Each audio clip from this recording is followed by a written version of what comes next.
여러분, 부부가 함께 살고 있다고 해서 외롭지 않은 건 아닙니다. 오히려 나이가 들수록 부부인데도 혼자인 순간이 점점 늘어납니다. 오늘은 싸움 이야기도 아니고 이혼 이야기도 아닙니다. 아주 조용히, 하지만 많은 분들이 겪고 있는 부부가 있어도 외로운 노년에 대한 이야기입니다.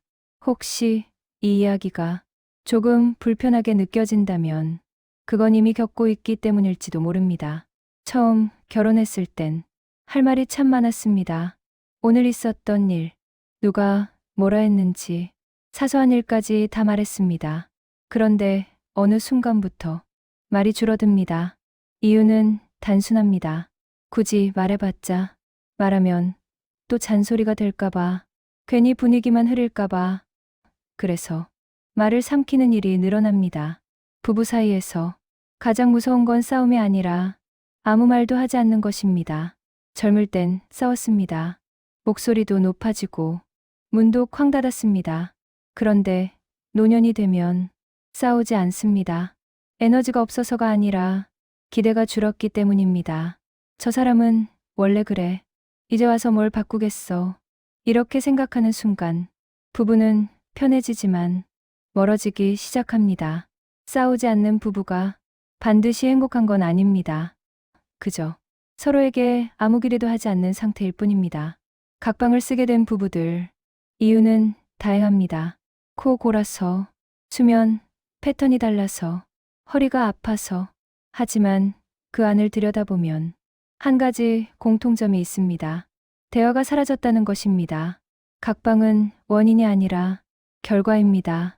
서로에게 말 걸 기회를 잃었을 때 방부터 나뉩니다. 같이 밥은 먹습니다. 같은 TV를 봅니다. 같은 집에 삽니다. 그런데 서로의 하루는 모릅니다. 오늘 어땠어? 이 한마디가 사라졌을 뿐인데 부부는 남처럼 느껴집니다. 하루를 묻지 않는 사이 마음도 묻지 않게 됩니다. 노년의 가장 서러운 순간은 아플 때입니다. 옆에 배우자가 있어도 이런 생각이 듭니다. 이 사람에게 내 아픔을 말해도 될까? 부부가 오래되면 서로에게 짐이 되기 싫어집니다. 그래서 아픔을 숨깁니다. 그 침묵이 외로움을 키웁니다. 그럼에도 불구하고 부부는 남아 있습니다.